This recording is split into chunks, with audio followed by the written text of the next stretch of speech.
Bonjour à tous. Je voudrais aujourd'hui vous parler de résilience. D'abord parce que le projet de loi du gouvernement sur le climat s'appelle Climat et résilience. Et c'est une première. Pour la première fois, le mot résilience arrive dans le vocabulaire législatif, alors que c'est un mot, grâce en particulier à Boris Cyrulnik, de l'ordre psychologique, psychiatrique même. Deuxièmement, parce que ce mot de résilience est vraiment le mot de l'année 2020-2021, parce qu'après la crise, ou en même temps que la crise, et c'est d'ailleurs un problème, il est employé tout le temps. Alors, qu'est-ce que la résilience? La résilience en psychologie, c'est l'état dans lequel on est, quand on y arrive, après un deuil. Évidemment, dans notre sphère climatique environnementale, on peut se demander, a-t-on fait le deuil d'une époque que nous ne verrons plus, c'est-à-dire que d'une époque où le climat était équilibré et où nous n'avions pas la menace très importante, et qui d'ailleurs commence à se faire jour, de bouleversement sur le changement climatique. Donc en fait, première observation, on parle de résilience avant finalement d'avoir fait ce deuil, parce que même si beaucoup de gens deviennent conscients, particulièrement la jeunesse, des changements qui nous attendent, on ne peut pas dire que l'ensemble et des gouvernants et de la population, de la société civile comme on est, en est consciente. Deuxièmement, qui parle de résilience, et d'ailleurs souvent les deux mots se confondent, parle d'adaptation. Est-ce qu'aujourd'hui nous voulons nous adapter au changement climatique? On connaît le débat.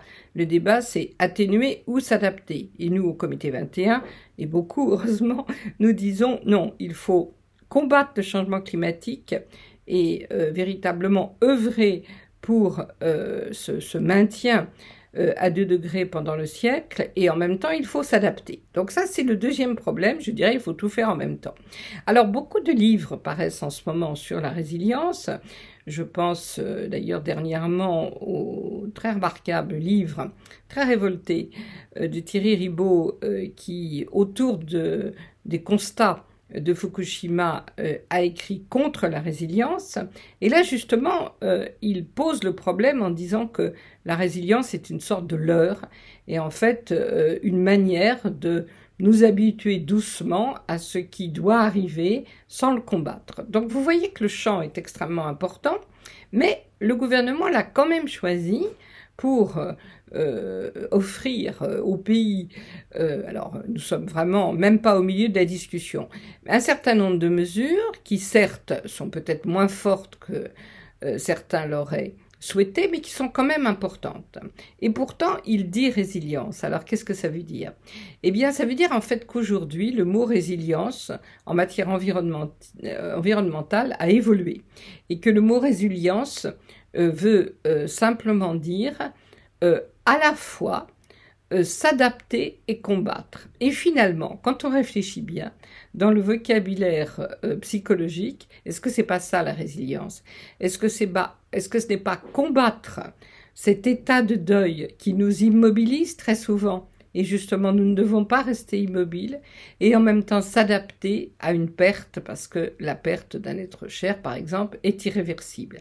Donc en fait, c'est dans le champ sémantique qu'on voit que se joue en ce moment, à travers évidemment les mesures de la loi, le problème, les solutions, j'espère, du changement climatique.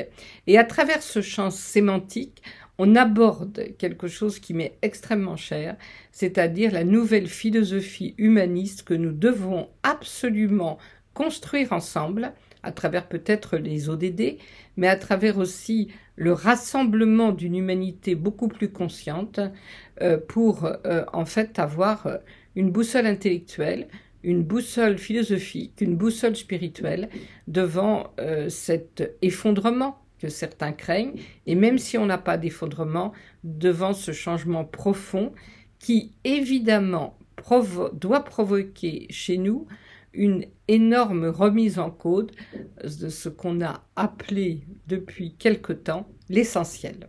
Bonne lecture.